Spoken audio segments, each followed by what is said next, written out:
जैसे ही गोद की बात सुनी सोई खड़े है गए। बोले आप मेरी गोद में दोगी उनको? बोले मैं प्रयास करूंगी, भीतर चलो। जैसे ही महादेव ने नंद भवन में प्रवेश किया, प्रथम चरण रखते ही ठाकुर जी का रुदन धीरे धीरे कम हो रहा है। जैसे जैसे महादेव समीप जाए ठाकुर जी का रुदन धीरे धीरे कम होता जा रहा है। यशोदा मैया बोली हाँ हाँ ठीक है रो, ठीक है रो, ठीक। सुनो बाबा देखे वापिस चलो जा, ठीक है को लाला तो। जैसे ही महादेव को कोई बाबा अब तो लाला सो गए बाहर, जैसे ही महादेव को बाहर किया ठाकुर जी फिर रोने लगे।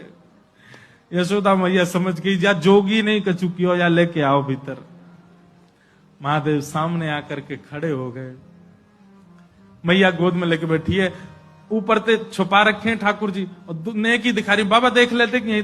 बोले मैया ऐसा मत करो, हम बहुत दूर, हम कुछ नहीं कहेंगे आपके लाला को। बोले कहां करूं? बोले पलना में लिटा दो, दूर खड़ी है जाओ, हम देख लेंगे हमें क्या करना।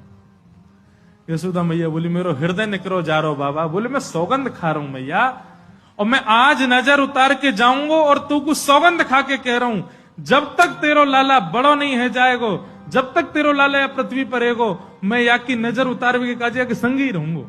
तेरे लाला को कभी कोई की नजर गुजर नहीं लगेगी, मेरा वचन है मैया, तू एक बार रख दे। रोते हुए ठाकुर जी को जैसी पलना में जाके सुलायो मैया ने। सूरदास जी वर्णन कर रहे हैं, क्या कर रहे हैं महादेव? पलना में पौड़े, जैसे ही लिटाए ठाकुर जी, सबसे पहले तो महादेव ने दंडवत किया।